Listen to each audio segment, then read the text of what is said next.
Hello everyone and welcome to another cookie baking vlog. So this is what I normally do when I don't have an event and when I'm not so busy with my work from home.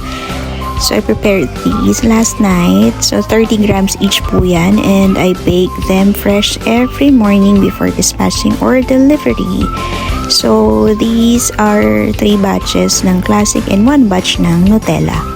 So for today's orders, so ayan, pang second batch na po ito, kaya kung makikita nyo ang aking parchment ay nagamit na.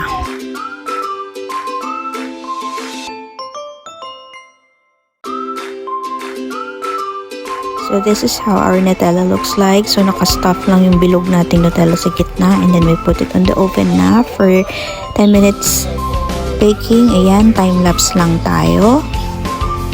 And voila, there you have it, our classic and Nutella Bimby's cookies, our best sellers.